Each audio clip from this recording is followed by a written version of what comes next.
All right. All right, we are live. It is the Over Under 985 podcast. We are in the tournament already.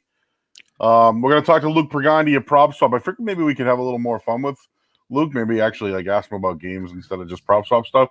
But Dan, right now we have a game.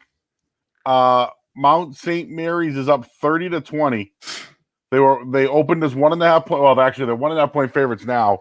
They're up 10.5, Dan.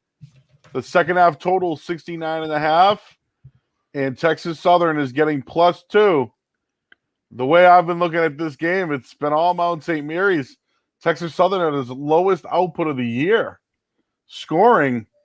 If you were going to take a second half bet here, anything you lean? Honestly, I haven't had time to look at the line. I got in a little late here. Unfortunately, I was had other things to do at my other job, so I'm just kind of catching up late here. I was watching the game a little bit. What I can tell you is that Mount St. Mary's is defensively crushing them, so that is a legitimate problem. If they want to score any sort of offense, I would stay off. I mean, what's the line here? 2.5. I lean Mount St. Mary's. Yeah, the total 69. Okay. Yeah, it was a struggle for Texas Southern. And then the total here, I don't know, 70 point. I mean, they only scored 50 in the first, but that's what Mount St. Mary's does, right? It slows you down. Right now I'm seeing 68 as the total. Again, there's no true advantage here, in my opinion. Maybe I lean Texas Southern -2 second, or -2.5 second half. I think I'd stay off, to be honest with you. I don't think it's great. All right.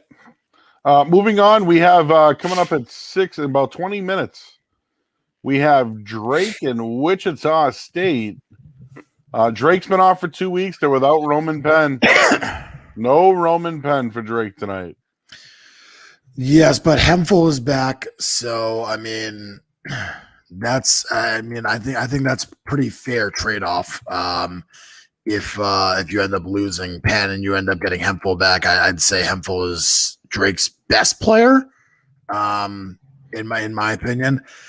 So, I mean, listen, this line is flipped, right? We talked about them on the podcast last week. I told you I liked them at +2. I thought that they were the right side. Now we're looking at it at, a little bit of a different line. I think we're looking at them as a favorite now. So, I mean, at this point, you've missed the Drake line, in my opinion. I think if you start trying to chase Drake -2, you're taking a bad line. I still lean that way, but man, it's tough. Like, I don't really know how to totally feel about everything that's going on with that team right now. There's a lot of injuries. You were talking about Hemphill was out now. There's a lot of stuff going on with Drake right now. I don't love where they're at. I think playing them at 2 is chasing the line. They probably win. They probably cover. I just don't feel good about it. Yeah, Wichita State being an 11 seed's weird. Again, I thought Wichita State backed into the tournament. That's at least what I saw. New coach now in a tournament. I know the team has been there before, but Drake's going to make his first appearance since 2008. They certainly were deserving. The team they lost to was Loyola Chicago in the Mississippi Valley tournament. I've liked Drake all along. I don't love the Roman Penn situation here. Where's the Roman Penn situation? Because I'm not seeing that. It may very well be true. I just haven't seen. I thought Joe Lenardi. I just watched Joe Lenardi on ESPN on their website, but I'll see if I can get any more on that. Okay. Yeah, Uh, I'm surprised that someone like Goodman hasn't covered it or something like that. See if I can find anything. But yeah, it's it is weird that that is being underreported because I do think that that will make a big difference in the line of entry once that starts to trickle out there. So I mean, if you like Drake, I think you should wait until maybe right before tip off. Assuming that this line will probably drop a little bit, in my opinion. and the total on this one. Sitting at 140.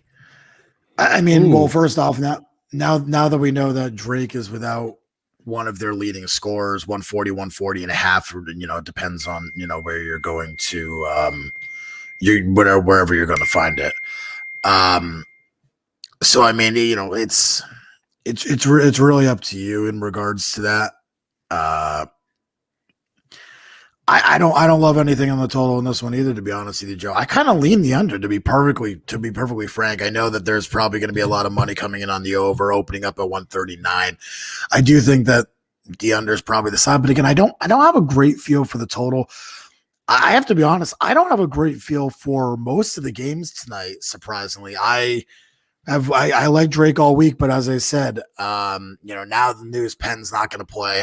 It feels like there's starting to be some concerns for me in regards to everything that's going on there.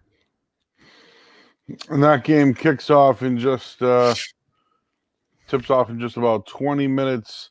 6:27. We're about to get back into action on the first game between St. Mary's.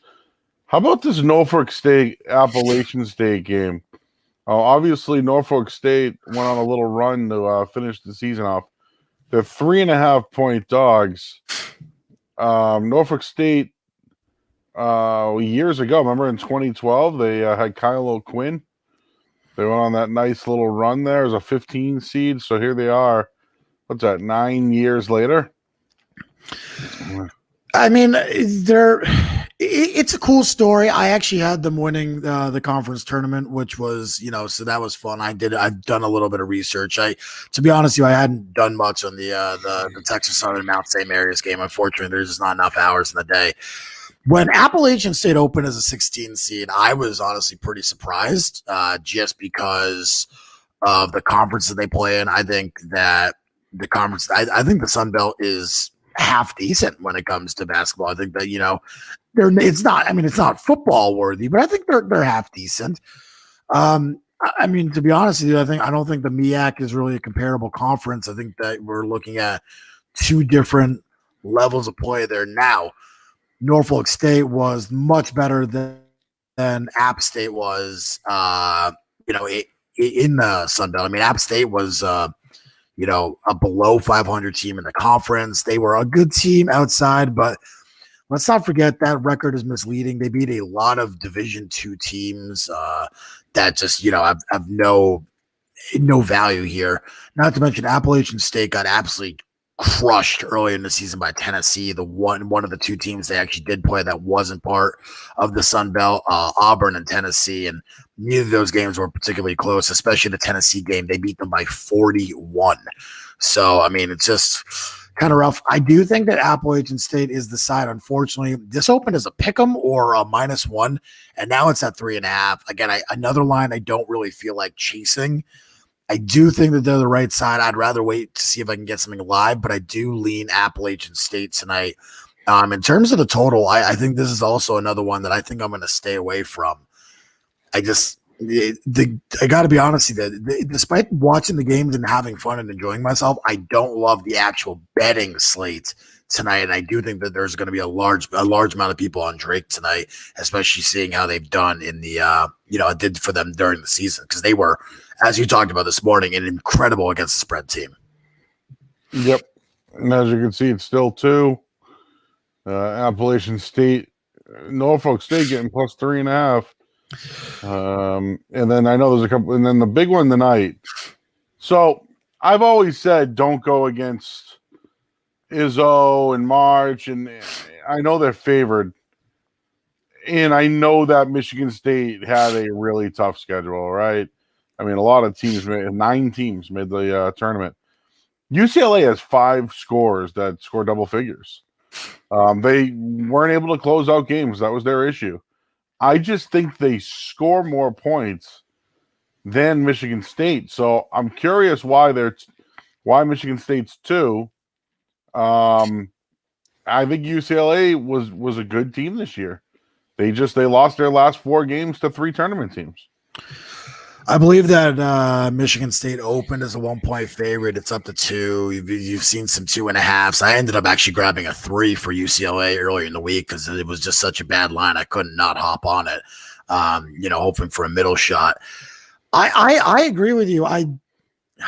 It kind of goes against everything that we've kind of talked about in the past week or so, just in terms of the tournament, because I've been kind of talking about how Michigan State really got a raw deal and how Syracuse gets, this great deal. Meanwhile, I think that Syracuse has a chance to win. And I really think like there's a good chance that UCLA upsets Michigan State. Now, Michigan State's been the battle-tested team, plays in the Big Ten.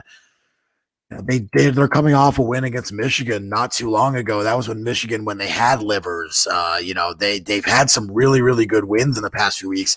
They beat Illinois. They beat Ohio State. Both of those wins at home. Same with Michigan, but still, really impressive victories.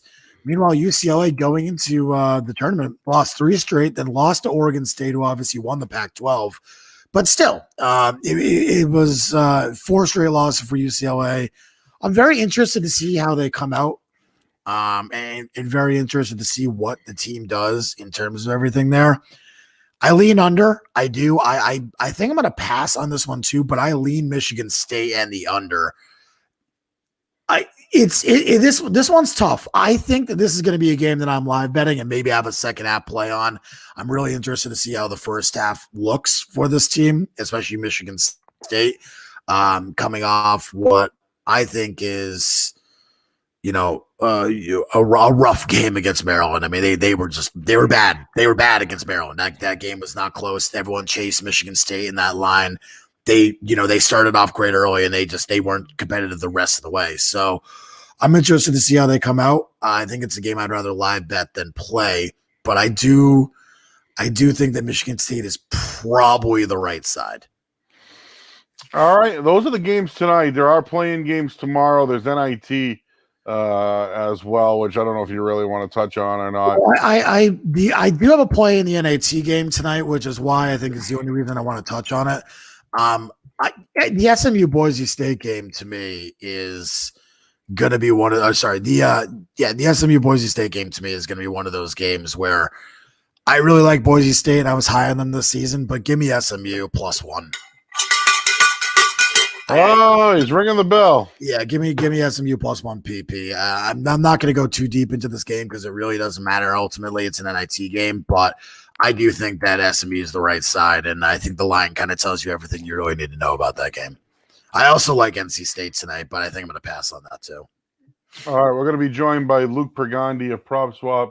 We're just waiting on him. Coming up in a minute here to give you an update. Right now, Texas Southern on a 6-0 run. They trail 30-26 with just under 18 minutes left in the second half. So we'll certainly keep you posted on that. And then in about 10 minutes, we got another game. Drake and Wichita State. Some people are already asking questions, Dan.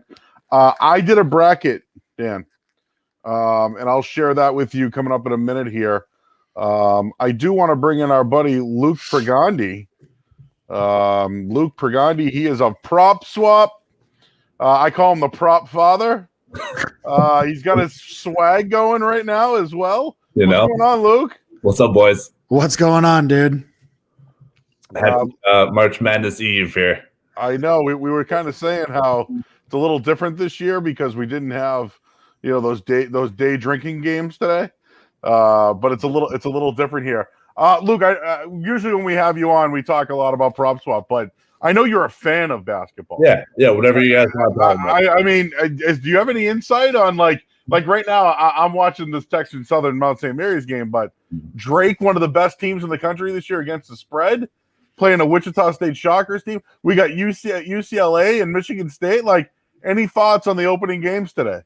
Yeah, I don't. Anyone that's in the Pac-12, I don't like. I just am so embarrassed on my conference. They were so bad at basketball this year. So I will go with Izzo and Big Green to win tonight. The Pac-12. What have they done to make us think that they can win basketball games in March? So I'll go with the Green tonight, and I actually kind of like Wichita State. I know they've played a few less games than Drake, but I like Wichita State and see if they can pull off as a 2-point underdog upset. Luke, I was definitely opposite. I got Drake +2 earlier in the week. I obviously didn't give it out as a play, but I thought that was the right side. Wichita really limped into the conference tournament. They felt sort of out of gas, a little bit fraudulent. They're a bad rebounding team. Hemphill is back for Drake tonight. He missed the conference tournament, but now it appears that they're going to be without one of their other leading scorers tonight. By the way, Texas Southern on an 8-0 run right now. They have cut this game down to 2. So that we actually have a ball game right now. But yeah, Drake is going to be without Roman Penn, who is one of their better guard players. By the way, they hit a 3. Texas Southern is up 1, so 11-0 run to start the second half. Not fun for Mount St. Mary's backers. I wanted to get your thoughts on the game, especially tonight, because I think has there been action in terms of any sort of tickets for either of these two teams? I was surprised reading about how play-in teams have actually been extremely successful in the tournament the past few years, and they've actually gone on to make the round of 16. One play-in team has made the round of 16 each of the last 8 years, except for with the exception of 2 times that obviously they did not. But 8 of 10 is pretty good for getting 3 straight wins. Totally. We've seen a ton of action on UCLA. We've been selling UCLA tickets at like 150 to 1. We've been selling Michigan State tickets at 100 to 1. They're about 75 to 1 in a lot of books, about 100 to 1 in another book. Both teams are super popular. They got a shot. Both of those two teams, if they advance, they got a shot in the next round. All right, Luke.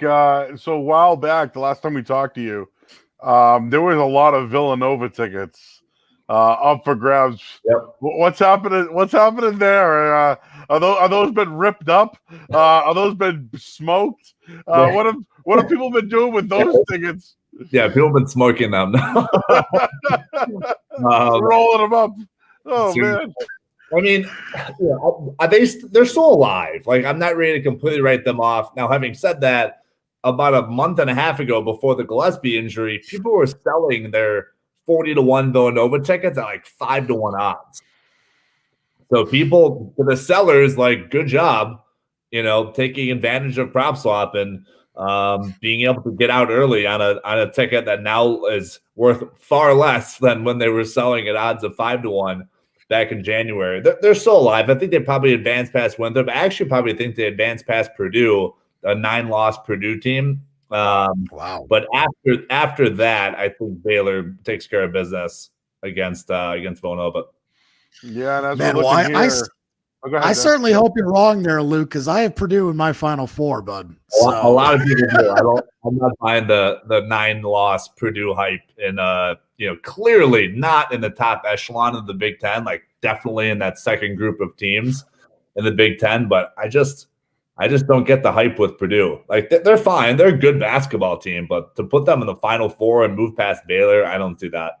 Well, I mean, the reason is you take a look at that bracket, and I mean, it's fucking brutal. I mean, if you you take a look at Baylor, I have not been impressed with Baylor the past few weeks. The loss to Kansas was, I thought, pretty bad. The loss to Oklahoma State was flat out fucking embarrassing. Up 8 with 5:30 left, you lose by 9. I mean, they weren't even in that game by the end of it. I just think that they feel like their defense has badly regressed. Ken Palm, who basically predicts teams as the actual teams that could win the tournament, doesn't even have Baylor as one of his 20 teams that could win this year because they've fallen so far defensively. So I'm looking for a team to come out of that bracket. I don't think that Villanova. I think Villanova is fucked. I mean, they don't. No Gillespie. Now we're hearing that Justin Moore might not play either. If Moore doesn't play, what are they going to do at the point guard position? The only reason I'm going with Purdue is just it's more of just a what the hell am I supposed to do in this part of the bracket? Like I almost thought about putting, North Carolina. Ohio State is no defense. Yeah. Arkansas, they're an SEC team, and you kind of talked about the Pac-12. I kind of feel the same way about the SEC. I'm looking here. I'm like, I just don't know who the fuck I got to put in. That's why I'm going with Purdue. Yeah. And I think that's why a lot of people are there too. Yeah, it's a great point. Clearly the worst bracket, in my opinion. That's a super fair point. I get that argument. Yeah, I mean, look, is Villanova or Purdue, in my opinion, a powerhouse? No. I hear you on the Baylor weakness after their break from COVID. They're just such good shooters, and they did play really good defense in the first half of the season. Totally true. They have not played as fierce of defense in the second half. I just don't think that Purdue's going to be able to defend those guards. Well, I mean, I think that if UNC gets by Wisconsin, which I do expect them to do, UNC's bigs are going to give Baylor just a hard fucking time because I don't know how Baylor's going to defend them. That's where Baylor's been weak in the past few weeks, and that's exactly where I'm looking at for a potential upset for Baylor, because I do think if Baylor beats UNC, then Baylor's making moves because Purdue. I don't think Purdue could beat them either. So that's a good point. Joe, do you? I was just going to say, Luke, as you can tell, this is our podcast. Parental advisory is permitted here. We say whatever we say whatever we want. So feel free. We can't do it on the radio, unfortunately. So this gives us the space to do it for a little bit. But this is HBO. Oh, exactly. So I have the Popswap website up. Some recently sold tickets. Michigan. Yeah, that's a good one. Yeah. So obviously Michigan's. I think they're loaded. Like I think that they're well coached, but they've had some hiccups. I mean, that Michigan State game, that was a hiccup. The Illinois game, like I don't even know what to think of. But a recently sold ticket sold for $15,000, dude. Yeah. The more I look at this, they have a legit shot here. Like I know Gonzaga is the darling, and I know I hate to go square. Like I have Gonzaga going to the final. But I hate to go square, but that's a good ticket right there. You mentioned Baylor's another team. I see Loyola Chicago. I mean, that's a haul right there, right? 105,000. But what other stuff have you seen out there? And again, I see your feature deals right now of Gonzaga. And obviously you hate USC, and there is a Michigan ticket here. But what else has been, I guess, getting a lot of the looks here on PropSwap? Yeah, that Michigan sale, that was incredible. Original bet amount was $800 at odds of 125 to 1 in December. Like this isn't like it happened last June. This was in December that he got 125 to 1. Turns $800 into $15,000, and they haven't played a game. So that's as far as I'm aware, no other website allows you to do that. So. Just great transaction. The buyer who got plus 572 lives in Vegas, has been kicked out of a ton of sports books. William Hill is 5 to 1, so he still beat William Hill. You can find Michigan at like 7 to 1 in some places offshore. So he's like, look, I can use it legally. Obviously, this ticket's from a casino in Las Vegas. I have zero credit risk whatsoever. It's paying the 100 G's no matter what. I have a little bit of credit risk if you bet offshore. So yeah, awesome sale on that one. But to your point, Ohio State, we have 125 to 1 Ohio State ticket. He's got it posted for new odds of about 18 to 1. That would also pay $100,000. They, like we just talked about, that bracket sucks. So would it surprise me if Ohio State came out of that? No, it would not surprise me if Ohio State was the Final Four participant out of that South bracket. So that ticket's alive. It would pay 100 G's. If you like Ohio State, go submit a bid. I know that seller is listening to offers, so absolute monster of a ticket. It will cost you. It would cost you about $4,000, I believe. Wow. So it's It's worth taking a look just because of that draw. Do I think Ohio State is dominant? I don't, but because of that bracket, like we just discussed, they're alive. Hey, look! I just want to ask you real quick. So to us, right, the bordering states of I don't want to get into the legislative thing, but our bordering states crush New Hampshire, Rhode Island, now Connecticut. Have you seen tickets come in from New Hampshire at all? And it's funny because we have places that you can go and mobile bet in New Hampshire, which is 25 minutes away from us in Boston. But there's other sides of New Hampshire where you can actually go and get a ticket. Have you seen any tickets come in from like New Hampshire or New England sent in? Yeah, Rhode Island, absolutely, all the time. That's awesome. Yeah, both New Hampshire and Rhode Island. We see a ton of tickets posted from. Obviously, DraftKings runs the New Hampshire Sportsbook, so they post good numbers. And then we've seen a bunch of different tickets from, I forget the names of the casinos in Rhode Island, but they're good numbers. Like typically, from states that don't have a huge selection of sportsbooks like New Jersey or Nevada do. There's every sportsbook in America operates in those two states. You'll see really good numbers on futures. But yeah, we've seen really good numbers posted from both New Hampshire and Rhode Island. People are taking advantage. I mean, this is the time to be. If you want to sell tickets on PropSwap and make some cash, like this is the month to do it. This is by far our highest volume month. That's great to hear because Twin River, obviously in Rhode Island, a lot of people go there. Our listeners have asked that question, so I figured this is a good spot to do that because people like the actual ticket. Some people don't like betting on mobile. So again, that was something that was brought up this week. I'm glad to hear that you're getting a lot of New England traction on those tickets. So that's good to hear. Yeah. I think if you're betting on mobile, like be prepared to get offered really bad cash out prices, right? So that Michigan ticket that sold at plus 572 for 15 G's. I mean, the cash out price on that is probably going to be $5,000 tops. Like 1/3 of what it sold for on PropSwap. It's just a different business model. You're selling it back to the casino versus selling your bet to another individual. Like, of course, the individuals are going to pay way higher prices than will a casino. Mm-hmm. Right. Yeah. So, all right, you guys were talking about Michigan earlier. Obviously, you just sold an incredibly valuable and obviously a nice Michigan ticket. Tell me about your Michigan action because I'm surprised that you're still getting a lot of Michigan action, especially without Livers out. I mean, Michigan without him, I thought they struggled. I thought they looked like a completely different team. I'm very concerned as someone who holds a very nice Michigan ticket in the 20 to 1 range. I'm very concerned about my ticket. Obviously, I can't sell it on PropSwap because it was with Joey Bag of Money on the corner. But I am very concerned about it. Otherwise, my ticket would be on PropSwap yesterday. Yeah, I'm with you, Dan. I'm pretty bearish on Michigan. It looks. I wouldn't be shocked if LSU or the Bonnies beat him in the second round. I think that's a possibility. That matchup, LSU State Bonaventure, is my most difficult first round matchup. I've thrown my hands up. I'm not sure who wins that. If I flip a coin 100 times, I think LSU probably wins it 52 times. But just a really, really good matchup. I think both could have got seated a little bit higher if the committee redid this.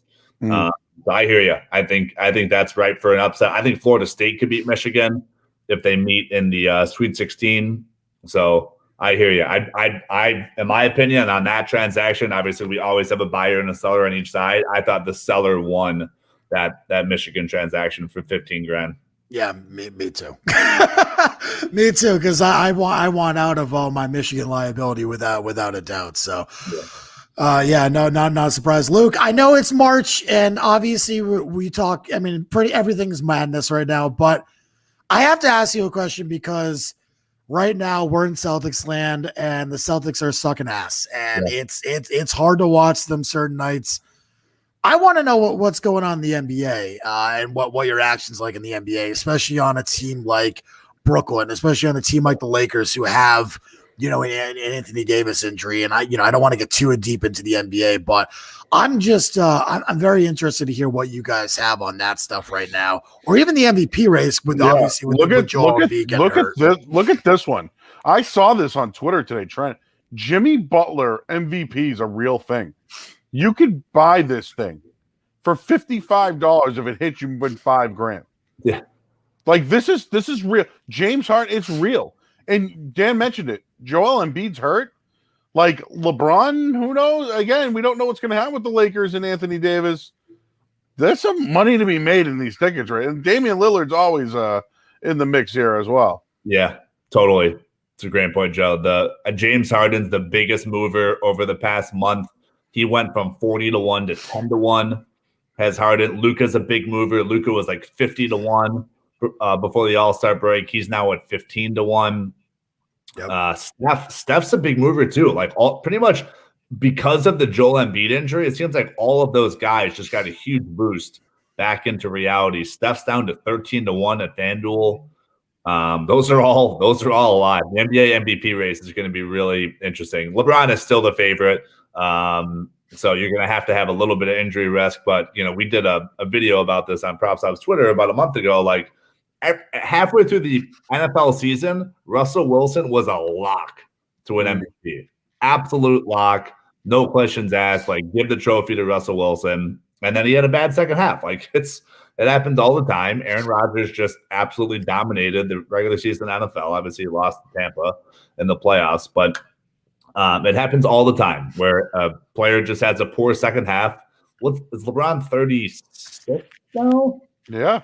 I think LeBron's 36. Like, to make a wager that he's going to have a poor second half, and to your point, to cash a Jimmy Butler ticket for 5 Gs, like that sounds fun to me. Yeah, I mean, especially when once Davis does come back, I think you're gonna end up seeing LeBron sit a few of these games. I mean, they're gonna rest him for the playoffs, and I think that's exactly what there's gonna be a knee injury or a leg injury, one of those things where they're gonna sit him for 4 or 5 games and kind of let him catch his breath a little bit because he's been playing a lot of minutes, keeping the Lakers even afloat in the playoffs. So that's been interesting. Hey Dan, look at this Boston parlay, man. Bruins, Celtics, everybody get in on it, baby. I think I'll pass on that ticket. Sorry, Luke. You won't be getting my business on that ticket. $32 ticket. That's fine. Well, I'm telling you, there's someone out there, Luke, who's like, "Oh my god, I might buy." Yeah, just right there, baby. Hit that button, baby. those cross-sport parlays have been blowing up on PropSwap. It is crazy how popular those have become. I think. Because in Nevada, for 50 years, they didn't do cross-sport parlays. You could not parlay NFL champion with NHL champion or Celtics with Bruins, NHL with NBA. Like they just didn't offer it. So, it's just fun. It's fun to throw $30 down or $50 down, and obviously in Boston, it's unfortunately your Celtics have sucked. But you could do what's your guys' thoughts on the Pats? Would you move them after this week? Are they the same odds after this week? So it's moved. I guess it's at some places. I think the AFC East might be live. I think it's 350 right now. But hey, Buffalo made a move today, right? Mitch Trubisky, baby. Mitch Trubisky today. Yeah, which really? I don't know. I don't get it. I did not do that. Yep. And here you go. Here's your ticket. Patriots right now. You can't get this. You can't get these odds anywhere. $3.99. $400 to get you $43.99. Yeah, I would submit a bid on that one. People don't use that bidding feature enough. Like, I certainly would not buy a 10-1 ticket because there's a bunch of 30-1s out there, but I would definitely submit a bid on that. That's not a bad idea. Boom, boom. These sellers will take anything to get off some of these tickets. Like, I highly encourage people to take advantage of the bid. We sold a Loyola Chicago ticket at odds of 180-1 about 10 days ago. DraftKings has Loyola Chicago at 40-1 odds. Wow. And that was off of a bid. Wow. The seller had the ticket posted for $1,000, and the guy submitted a bid for $500, and the seller accepted. 180-1 odds in Loyola Chicago is nuts. Like that is that's 400% cheaper than what DraftKings is offering. Like makes no sense, that number. So especially with how high KenPom rates Loyola Chicago. I mean, I actually had Georgia Tech winning that game until unfortunately they got hit with the injury bug. But I do think that Loyola is one of those teams where they fit all the necessary criteria to win it all. Unfortunately, comparatively to Baylor, who again does not. So I'm big anti-Baylor right now. So it's going to keep saying that. and Luke, real quick, limited time offer: earn a free deposit bonus up to $100. Just use this little free 100 here, redeem it, boom, boom, boom, and a deposit bonus up to $100. Yeah, so we have a Baylor ticket right now at odds. I believe it's of 8-1. Checking plus 640 is odds of Baylor. So if you use that deposit bonus, you'd be getting odds. So you double that, you'd get odds of 12.8-1 on Baylor. Like that is. I know Dan doesn't like Baylor, but like to get even I'm thinking about that. 12.8-1. I mean, that's ridiculous. Yeah, seriously. Like people just don't do that math in their head when we say, here's, we'll match up to $100, whatever you put in. Like that's the math you should be doing. Like whatever the odds are posted at, multiply it by 2, and that's the odds that you're going to get. So we have a Baylor ticket of plus 640. Use our deposit bonus of $100. You're getting Baylor at 12.8-1 as a 1 seed. I mean, so Luke, what are you doing all day? Like, I know you're a sports fan. Are you on the phone? Like, doing sales? Are you doing like marketing stuff? Like, what are you trying to find tickets? Like, what are you doing all day, man? I mean, today it's been all radio appearances. Like, obviously you guys. I just came from. I live in Atlantic City. Went to 2 different casinos to just talk about what we're doing at Popswap. But no, I mean, when that $15,000 sale went through, like I had to talk to the seller and I talked to the buyer. Now, $70 tickets that are on the website. I'm obviously not being the middleman for $70 tickets, but for that ticket, it was posted at 18 G's, and we sent an email to the seller saying, "Hey, would you take 15 G's?" He didn't respond, and I followed up, and we talked about it. I'm like, "Look, man, like you're selling this at plus 572. Like there are sports books out there that have 7-1. Like you're getting a great deal right now," and he accepted. Yep.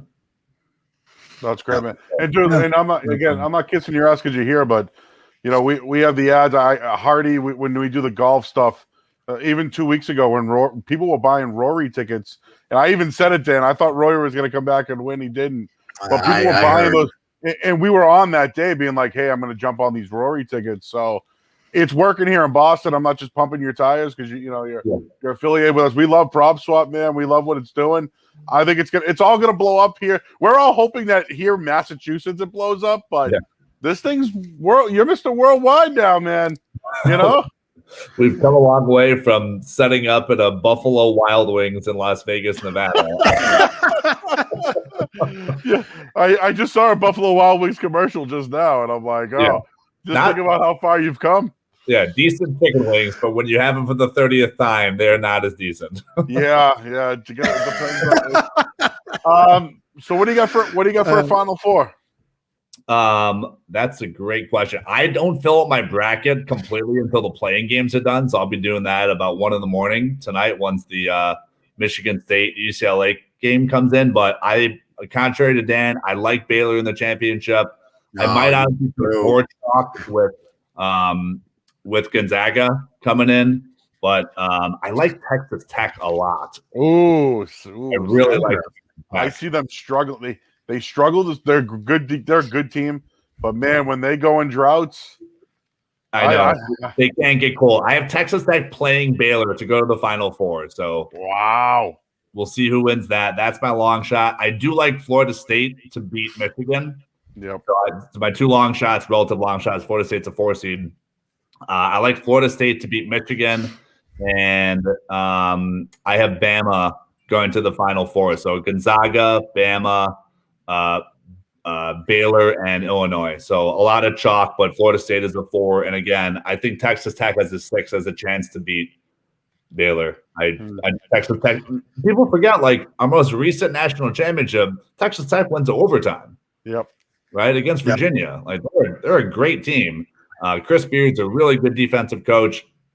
To Joe's point, they can get cold, but a lot of teams get cold. McClung, that's my guy. Hit a big 3 for me earlier this year, and I've been riding him since. Yeah. Well, I hope that Bama gets to the Final Four because again, I don't have a ticket, but Joey Bag of Money. Joe knows this. I was very big on Bama before the season. I have a few 90-1 tickets on Alabama. Yeah. So that would be I would be very pleased if they get past UConn and Texas and into the Final Four. They have a hell of a road, but I'm praying. We're praying over here. No, I like that road a lot. I think though I'm not that afraid of Texas. I think Shaka Smart's kind of been up and down since he left. They came to Texas in Big 12. No, I'm with you, Dan. I like that ticket a lot. I think Bama will make work of that Eastern bracket. And I hope so. We got Texas. I'm very high on Texas. So we'll see. We'll see what happens here. And of course, we got 43-41 Texas Southern right now. I know that's a 1-point spread, so people might be interested in this one. The rest of the way, Luke, we're going to talk to you on the radio, I believe, next couple of weeks here. This is a big time of year, man. Everyone's betting. We've been preaching it to everyone to build their bankroll and do it smart. And of course, it's smart. The smartest way is to do it legally, right? On Popswap. So, yeah. So, Luke, appreciate your time, man. When you're in Boston, we got to hang out, and I love the Popswap swag. So, if you got anything in bankroll boys sizes, of course, a hat, send them our way. Of course. You want? We have this in gray or black. You want gray or black? I'll go black. Maybe a little switch it up. Gray and black. We'll bet over it then. Okay. Yeah. I mean, you guys are best.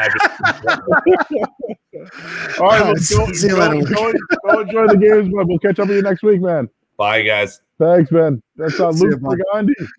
That was fun. We never get to hang out, let's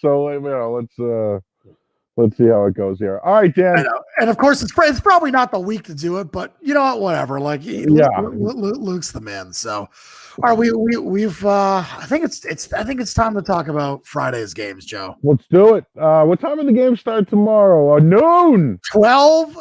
I'm going over my buddy's place early. He's taking half a day. I'm taking the day. We have steaks lined up all day, dude. I could not be more fucking excited for this if I told you. I mean, seriously, these are the kind of days. Like, it sucks that I'm not in Vegas, and it sucks I'm not doing that this year, but I've got a plan. I'm ready. Let's start with the early games, Joe. Let's start there. I got Florida as a pick 'em, ring the bell. And I know. Now, Dan, I know you don't like this. And we even previewed this, and I said, ooh, Florida did not play well. Now, they did beat Kentucky, but everybody beat Kentucky. I love Man. I love what he does here. That loss to Tennessee was not good.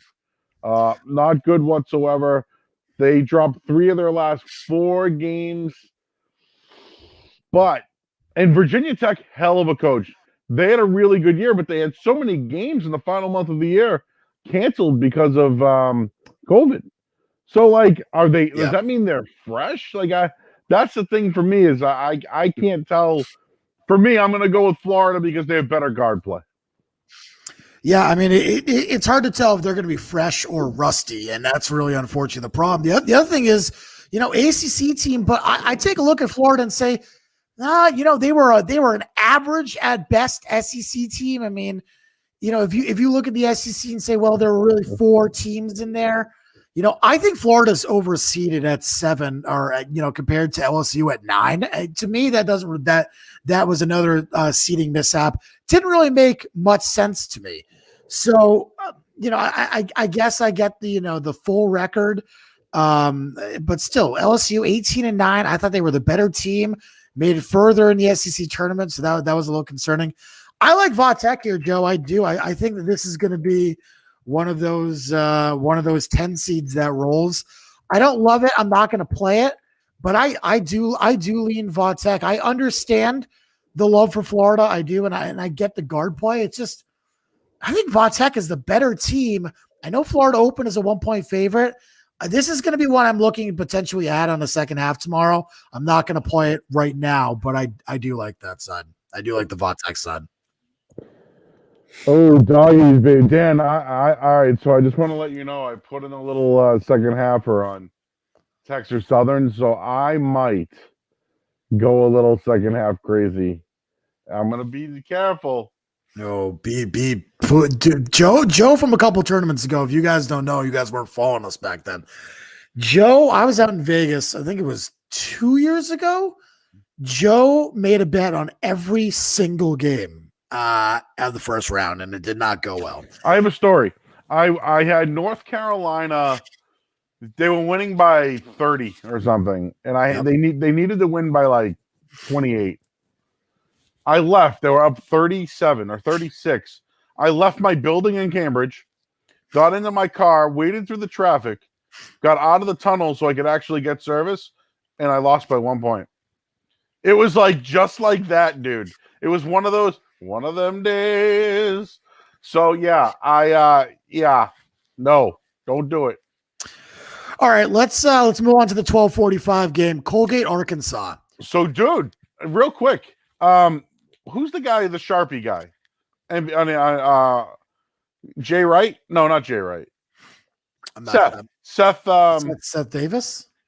He likes Colgate outright over Arkansas tomorrow. Yeah, I don't fucking get that. I don't get that. We've talked about it so much. Colgate has played 5 fucking teams, 5, and none of the teams qualify as even remotely good. Now, I know they were 14-1, and that's fun. Their best wins were against their best win was against Army, dude. I mean, really, like their best win was Army on the road. Army was a 12-9 team, 7-7 overall. Like they weren't exactly like a world beater. They did beat Buffalo. They got beat by Florida pretty badly early on. They just like I guess you can look at Army and say, not bad, not terrible. I don't know. Like they had the nice win versus Buffalo. I felt Buffalo was really bad early on in the season. I'm really not impressed with Colgate. I think that I gotta tell you, I disagree with this one wholeheartedly. I know everyone really likes Colgate here. Give me Bama -8.5 PP. Or sorry, Arkansas -8.5 PP. Sorry, not Bama. So I also took Arkansas as well. I've watched Colgate play. They can shoot, no doubt. They haven't. This is SEC athletic play. You know what I mean? Like this is Arkansas averaged like 80 points. They averaged like 80 points a game this year or something. Yeah, and Colgate's given up 70 points in 7 of their 15 games. They can't fucking defend. I think this is the worst toss-up matchable for Colgate out of the 3 seeds. Like, you take a look around at all 3 seeds, you say, which one could Colgate really have an opportunity with? I think Arkansas is the worst opportunity for them. I know Arkansas lost to LSU, but what did Arkansas do in that game? They scored points. Colgate's going to score, and everyone's going to look at the over, and I think that that's definitely a possibility. But, man, betting Colgate, this is one of the dogs I know that everyone's very high on. I'm staying the fuck away from the dog in this game. I like Arkansas. Yeah. I like Arkansas big. I think they're going to run Colgate out of the building. I just want to say Colgate was really good last year. Obviously, the pandemic really halted their season, and then they came back loaded this year. That's a damn good small school, and they're getting a lot of love. We'll see tomorrow, right? But I just think Arkansas, in the SEC, what do they go? Would they go on like a 19-0 run? I think they were like 17-0 or something to start the year. They were undefeated early on, and then ended up facing their schedule. But moving on, I mean, do you want to lay the chalk on Illinois? Because I don't think Illinois needs to win by 25 to be the convincing number 1 seed. For me, it's stay healthy, right? Get the ball inside the Cookburn. Don't get Dunsumu hurt. Play defense, rebound, and Drexel will tank second half. That's the way I look at it. Yeah, I got on Drexel early on when they were 24.5 early on last week, or early on this week, I should say. I don't love it, but I think that Illinois laying 22.5 is quite a bit. That being said, I think this is going to be an under game. This is the type of game where Illinois, in my opinion, should shut them down defensively.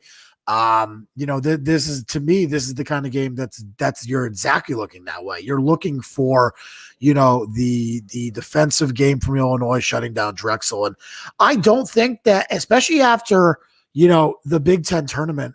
I wonder, especially if this is silly, right? It's going to be I assume it's going to get silly. I can't imagine they're going to play Kaufman and Dunsumu in these games where they're up by 30. I cannot imagine that they're going to risk injury to those guys early. I can absolutely see Drexel playing themselves back into this game late. This is not a game that I'm looking to lay the points on with the favorite. I'm not, and I think that it's dangerous if you do. Not that Illinois is in danger of losing this game, because they're not. I just think Drexel is an underrated 12-7 team. They were really good in the conference tournament. I really think that this is going to be a game that Drexel really has a chance to cover here. Yeah, I know that Drexel years past, they had success in these type of tournaments, but dude, they beat Northeastern, they beat Charleston, they beat Elon. Like you're gonna play Illinois. Sorry, bro. It's gonna be a tough day. Yeah, and listen, the spread was 154 against Iowa. It's 144 here. You might be right on that. Luke loved Texas Tech, Dan. I like Utah State going into that San Diego State Mountain West Championship. They fell apart. They died. Literally died on the court. Yep. Utah State's still playing better basketball than Texas Tech right now. The spread's 4. That's the one thing why I want to give Utah State a shot here. I think in the end, Texas Tech's just too much. But I want to give Utah State a shot here. It's just I have win in advance, and that's Texas Tech for me here. Yeah, I haven't decided to lay it yet, but I do think I'm going to consider laying the number with Texas Tech. I think that they're too good. Again, if they're not a Big 12 team in this year, what are we looking at record-wise? Because they took care of everyone in the Big 12 that they were supposed to, right? I mean, they didn't have like a really bad loss. I mean, their losses this year were Houston, Kansas, Oklahoma State, Baylor, West Virginia, Kansas, Oklahoma State, Baylor, Texas. Like, we're not talking about like them losing to these terrible teams, or even having like a bad game against like a Kansas State and Oklahoma, like who really faded down the stretch. Like they won the games they were supposed to, and as much as I do like the Mountain West, and I think that Utah State is a talented team. I thought they were really good versus Colorado State, who I thought was a really good team. I'm surprised that Utah State made the tournament. Honestly, I am. I'm surprised they made it here. BYU and San Diego State were the darlings of that conference, right? Right. And yeah, for them to get a third team in. Well, no, BYU is in the mountain. It's not in there. Sorry. Yeah, I know. Sorry. You're talking. Yeah, it's San Diego State, Colorado State, Boise State, and Utah State. Those were the competitive teams. San Diego State was the competitive one. I like what the Aggies have done. I didn't think they deserved to make the tournament over maybe a Louisville, but they did. I just think that Texas Tech wins. Texas Tech takes care of business against teams they should. They should take care of business versus the Aggies here. I don't love it, but yeah, I think I'm laying the 4 here. Ultimately, is what I'm going to do. And people have been pounding Utah State. Texas Tech opened at 5.5. It got up to 6.5. Dropped all the way down to 4.5. Now it's at 4. I would not be shocked if we see this at 3.5 by tomorrow. So I'm going to wait on this and see where the line goes. But yeah, Texas Tech to me is the side I'm playing here. All right, Hartford. Do you want to get into them, your boys? I know we got that Ohio State game before here, but yeah, can Hartford hang on to 26 or no? No, they straight up can't. Listen, it was awesome for me to see them get in the tournament. It was a fun story. UMass Lowell, baby. I mean, UMass Lowell sucks. I'm so happy they didn't fucking get in, all the stupid UMass Lowell kids. I mean, sorry if you listen to the podcast. Like, it's just like I listen. I had to go the other way, Dan. I get it. Listen, I get it. I'm not mad about it. Like, it worked out for me. Hartford's not going to stick. Baylor shoots the shit out of the ball. And while they aren't good defensively, it's not exactly like Hartford is an offensive stalwart. The spread's going the other way. It got up to 27. It's at 25.5 now. I think I'd lay the number with Baylor. I know, again, being very square, but I think I'd lay it with Baylor. I'm not going to. But I do look at the under 140 and the over 140, excuse me. And I do think Baylor is going to run up the score on them. And I do think that Baylor is the side here. All right. Oral Roberts, Ohio State. If you look at it from afar, Ohio State's one of the top scoring teams in the country in the Big Ten with an inside-outside game. But they just went through, and we talked about it last week. If they could have gone through Iowa and Illinois, they went through Iowa, right? Yep. They couldn't get through Illinois, but they should have. They forced that overtime and then eventually gave out. But people don't get it. Oral Roberts, a good team. They have two of the top scorers in the country. They average 82 points per game, dude. Ohio State averages 77. And again, the backcourt for Oral Roberts is their strength. Rest is the issue for Ohio State here after going. Two of their guards are hurt. One of them's dealing with a jaw injury. I think it's a bad spot for Ohio State. Like, they're the better team, clearly. And, like, I love what Washington can do and what the big guy can do in the middle, right? But I just think it's a bad spot, and I don't know if they cover the number. Yeah, I think we talked about this on the pod earlier in the week.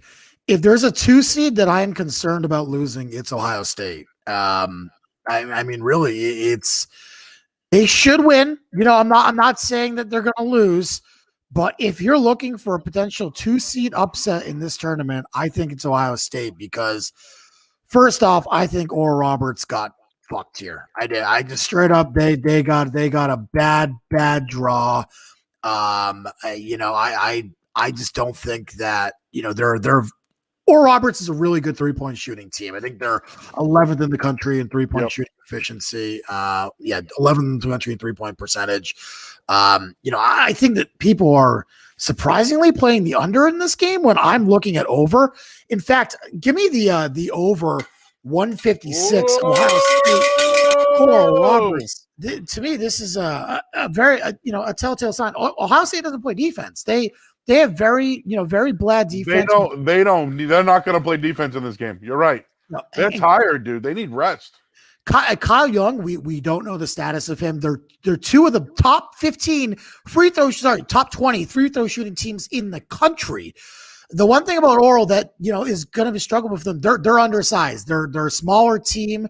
Ohio State has some size on them, so I do think that that's going to be an issue at times. But Ohio State, we've seen in the past, they struggle closing out games. I'm not going to lock in the 16. Again, I think that I don't want to have too many plays tomorrow.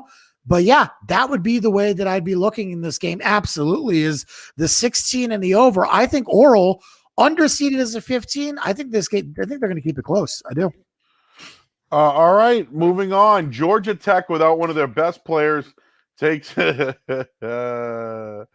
Sister Jean will be in attendance, everybody. -2. Son of a bitch. I didn't want to do it to you, Dan, but it's not -2. It's -5.5 now. Where do you see that? Wow.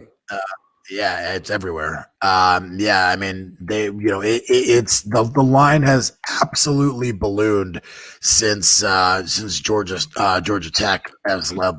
Georgia Tech they've been dealing with fucking COVID issues for like a week, and obviously they lose one of their biggest best players, so it's not a good spot. And it's kind of like they won the ACC. It was a surprise, and like, all right, you had a good season. I mean, it does sort of feel that way. I mean, we talked about it. I think they got fucked in the seeding. They should have been the 7 instead of Clemson. We should be talking about Georgia Tech. Rutgers is the matchup, and Clemson, Loyola. I think Loyola got screwed in the seeding too. So to be honest, just be consistent there. It's Moses Wright that's missing, right? Yes, Moses Wright. Yeah. He's their best player. He's 18 points, 8 rebounds, 4 blocks a game. shoots 41.5% from three, so almost 42% from three. And like, he's not a great free throw shooter, but other than that, he's dynamic for them. And it's very unfortunate. But listen, if you're chasing Loyola and you're chasing the 5.5, like, I can't help you, man. I think you're chasing lines there. The total is at 124.5 right now, Joe. I mean, this is a line I think I'm going under. Like, you want to talk about a game where it's going to be a grinded out game where no one scores. This would be that game. So you want to look for, your classic first half under. This would be the game I'm looking first half under tomorrow. One of the games I'm looking first half under on. I just there's no way that I'm playing this game. No way. All right, Tennessee takes on the 12 seed, Dan. Oregon. Like, come on now. Oregon State goes on the run, and now they're a 12 seed playing a 5 seed. This is a little weird, right? No? I mean, this line, by the way, this betting line has bounced all over the fucking place this week. It opened at 8.5, or sorry, opened at 9.5, dropped down to to 8. Now it's back. You got down to 7 at one point. Now it's back at 8.5. I think what happened was you saw some early sharp money come in on Oregon State, and then the buyback came in looking for a middle. This is absolutely not a team that I'm looking to bet. Yeah, buzzsaw. But that's the thing with who wants to play Oregon State right now. Hey, one thing I wanted to mention was Tennessee. Victor Bailey played at Oregon and then transferred to Tennessee. So a little Oregon State battle there. Yeah, I think Oregon State's the media darling right now. Big Pac-12 tournament win, overrated conference in my opinion. Don't really love the team. I think I'm gonna pass. I lean Tennessee. I was hoping to get a better number. I was hoping to get this at like 6 and looking for a middle in that area because I do think Tennessee is going to cover this game, but it's a pass for me. I know a lot of people are on the under. The sharps at the under early on. But I think at 131, the total is pretty much spot on. I think this is a game I think I'm just going to completely pass on in general, unless I'm looking maybe Tennessee live. All right, dude. Well, keeping my eyes on this game right now. Texas Southern has a 55-51 lead. Under a minute to go. So let's keep on rocking and rolling here. Let's get into Oklahoma State. Everyone loves Oklahoma State, the media darling. Cade Cunningham's going to be the number 1 pick. They were the surprise of the Big 12 this year. They've been exciting, no doubt. They've been a good team. They're 7.5-point favorites right now. They opened at 9, 7.5. Liberty. Liberty's won 10 I don't know how many in a row. I got 10 right here. I mean, Oklahoma State's going to get a lot of love, Dan. Are the Flames not getting any love here in Liberty? Remember what happened with Coastal Carolina in football? I do. 12 straight wins for this Liberty Flames team. Having a hell of a year and feels like every sport. How ridiculous. By the way, Texas Southern just fouled shooting a 3. That's going to wrap up the game for Texas Southern pretty much. His free throws, though. I mean, yeah, barring something ridiculous still. They're up by 4, 34 seconds left, and they're up by 5. So, Oklahoma State, listen, we've talked about them. I've talked about Oklahoma State to death. They have killed me this year. And so I'm not touching this game, not touching it. But honestly, open at 9.5. It's down to 7.5. The majority of the bets and the money are coming on Oklahoma State. You know where the sharps are on it with Liberty. I do think that Liberty, and wow, I just my circuit just went out there. Jeez. I do think unfortunately just lost my TV, so I'm gonna be without TV for the remainder of the pod.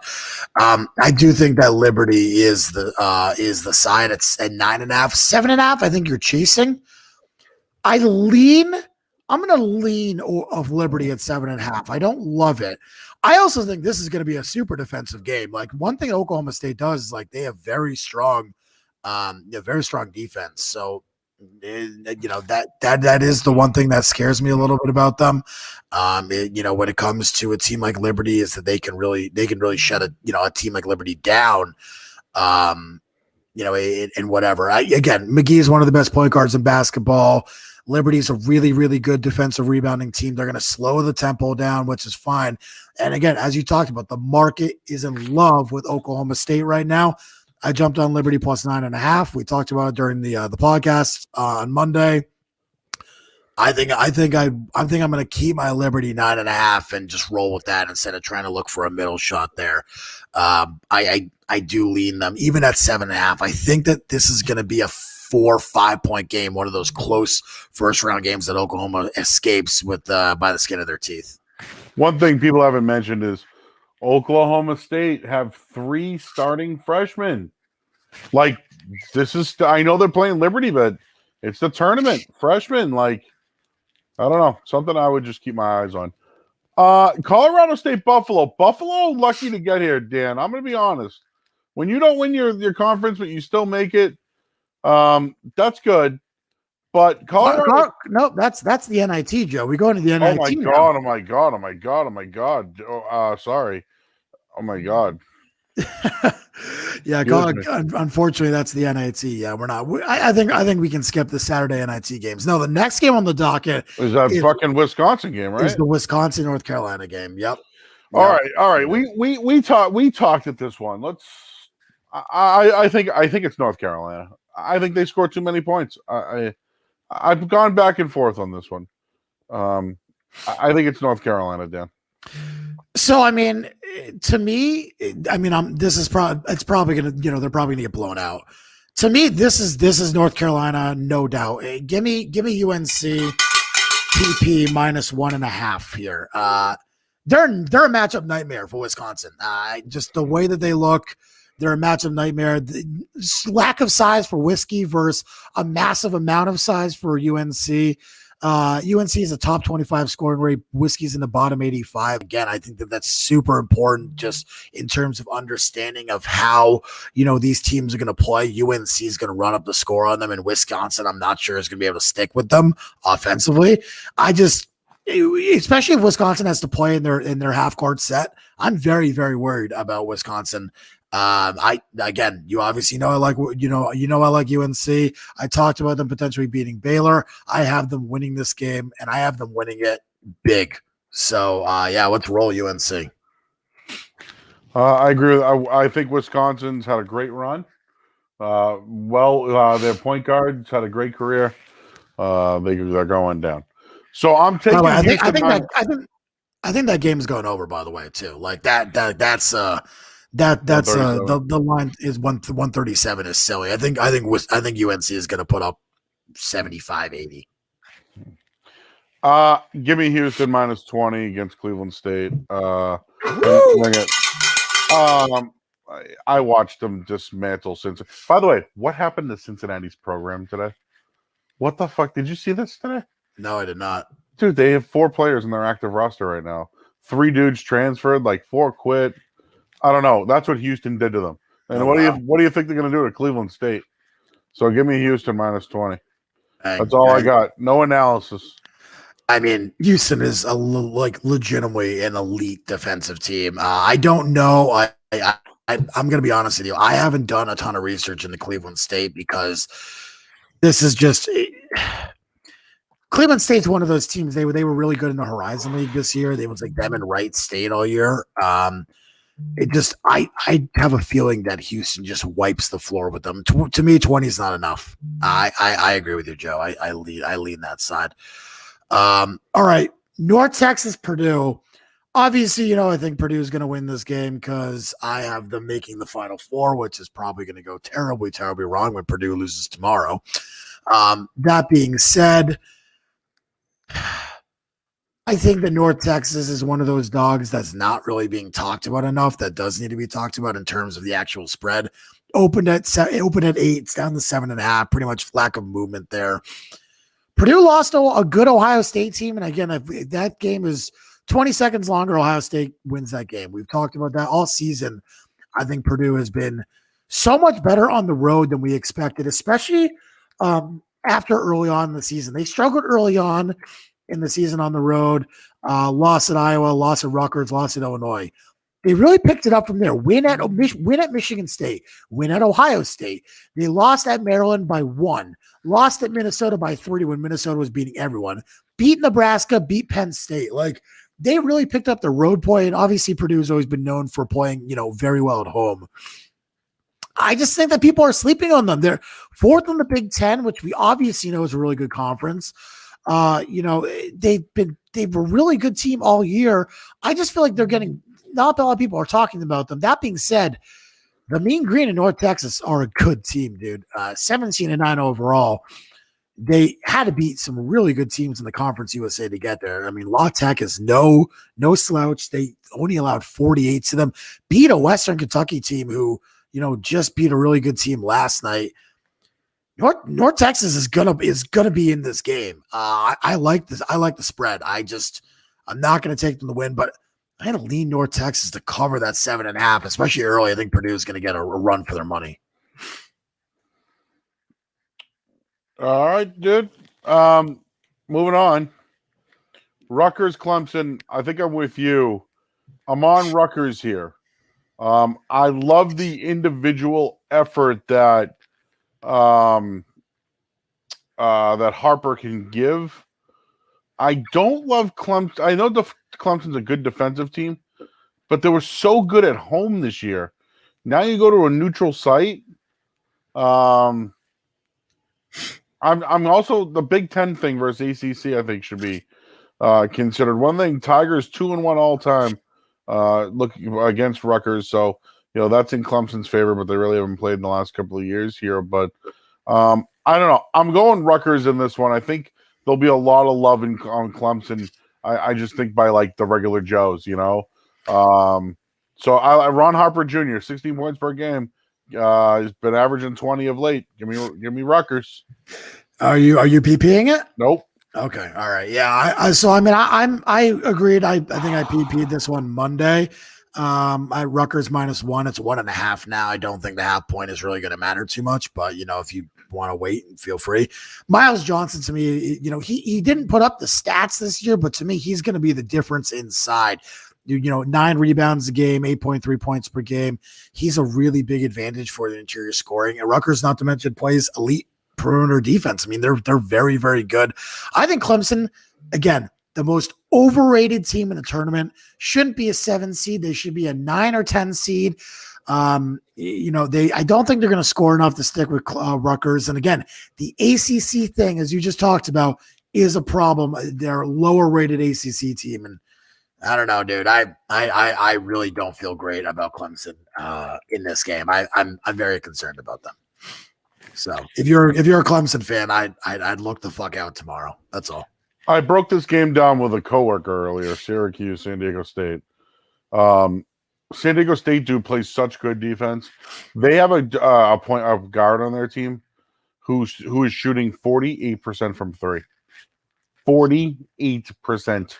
Oh, is that Shackle?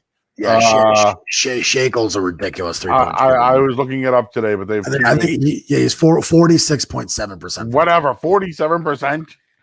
That's incredible. I just don't. I know Syracuse had. I don't know. I know they're Syracuse. I'm not falling for it. Give me San Diego State. I'm sorry. And you know what? Let's do a little PP because I hate Syracuse people. My biggest problem is the 2-3 zone. I mean, it just gives these teams nightmares. And if you don't have, a long time to prep for it, I think it's really good. Which is why I think, Syracuse may have sucked in the ACC this year, but they may be good against a team, like San Diego State in the Mountain West. I think this is going to be a super defensive game. Like the total of 139 is really interesting to me. I do think that the total favors Syracuse as well. You look at, Buddy Boeheim, if he goes off, dude, look out. If you're San Diego State, I don't know how much they're going to score and how much they can score if they're going to be able to keep up with Q's, which is silly because I'm not even sure Q should be in the tournament, but I think they get by San Diego State. I think they pull the upset here. I think we got 2 live dogs in the nightcap. Morehead State versus West Virginia. I love Bob Huggins. I think West Virginia are bullies, legit bullies. And they're going to play a team that's smaller than them. But 13 points, I mean, last time I watched West Virginia, they let Oklahoma State just kids literally run all over them. Morehead State's hot right now. I wish I could give you more on like the dude, like you would think West Virginia would roll these guys. I just think Morehead State's going to keep it close, man. Oh, by the way, Morehead State is a big name. Johnny Broom, 6'10". So they got a big inside as well. So I mean that is my one worry with West Virginia. I actually think that this is going to be one of the West Virginia might actually have an easy path. Surprisingly, Morehead State just turns the ball over. They're a terrible turnover team, dude. 332nd in turnover rate in the country. West Virginia can shoot the lights out from three, but they're not great against the three, and that's not exactly something that Morehead State thrives on. So I do think between McBride and Culver that West Virginia will take care of business. In terms of the spread, I actually lean West Virginia, dude. I think this is one that could get ugly. Not that I'm going to play it. I know that Morehead State's really good. This just feels like an mismatch because Morehead State's going to turn the ball over so much and West Virginia is going to shoot the lights out. And to me, it's concerning. I feel like this one could be 20 plus. Wow. Drake just hit a three. 21-20 Wichita State. They were down 13. Yeah. I mean, it's a game of runs. So good job for Drake. That's going to be a close game. Ooh, guard on Drake is limping. Yeah, boy. Number 4. Who is that? Oh, let's see what happens. Final game here, Joe. Winthrop Villanova.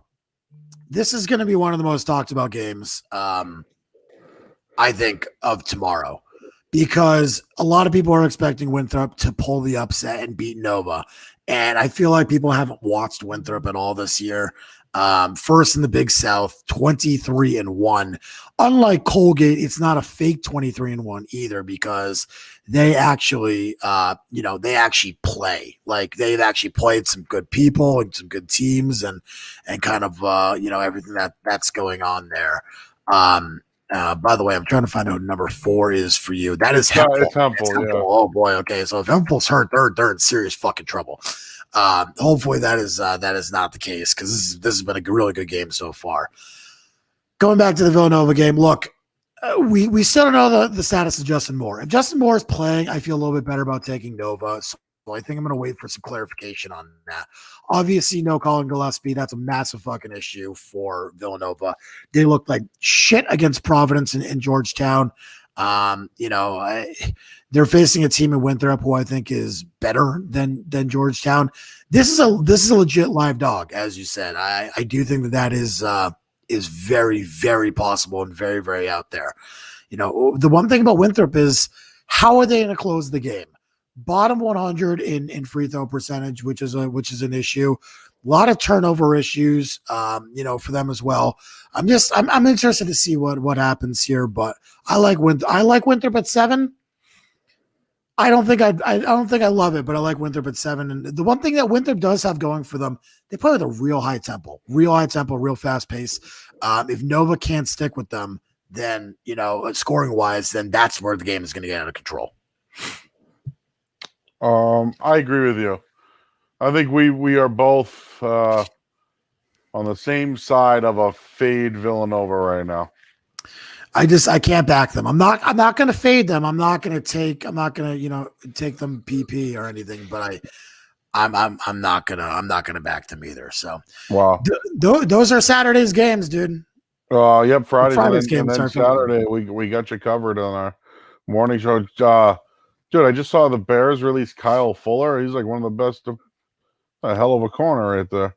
I mean, that would be a nice get for the Patriots if they're looking to trade your boy there, Gilly. But if they cut Fuller, I mean, they said this is Chicago's only cut due to cap space. I would be very much in on them. By the way, it looks like Texas Southern won. Correct? Am I correct?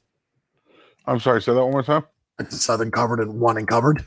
One and covered, and I hit the second half. Boom, there you go. Win by 8. Yeah, there you go. Drake -1 second half, down by 1. Over under 72. I don't love that. I lean the other side just based off the line. That should be Drake at least -1.5, but They're -115 if that means anything. gotcha. All right. Well, I think that's it. I think we're gonna wrap that up, right?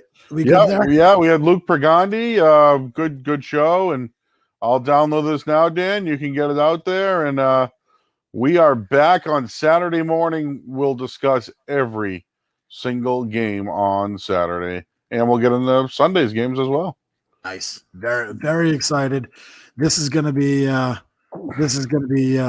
hell of a day, dude. I could not be more fucking excited for tomorrow. And Saturday morning, we will get you started with literally every fucking game. Ooh, Drake 1.5, Dan. Yeah, but it's where the opener is. I care more about the opener than I do about the movement. Still a little bit concerning. How about the 72 total? It's 21-20 at half. Yeah, I do. I actually do lean under there. To be honest with you, I do. I don't love it. You know, I think I'm gonna stay away from the second half instead of chasing most of these. But I do think that I would lean. That would be the way I would lean. I would lean that way. All right, dude. Thanks to Luke Pregandi. Thanks for the 50 people, and we had 90 people at once watching the show today. So I appreciate that. This has been another edition of the DraftKings. Well, the Over Under 985 podcast.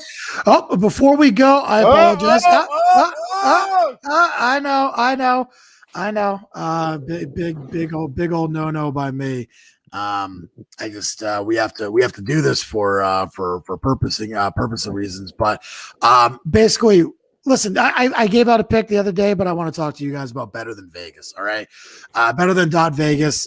Basically, it's the YouTube of sports betting. Right, you go on, you watch a video. I'm going to post a video tonight of some more plays I like. By the way, I'm going to give a pick that's not on the podcast that has nothing to do.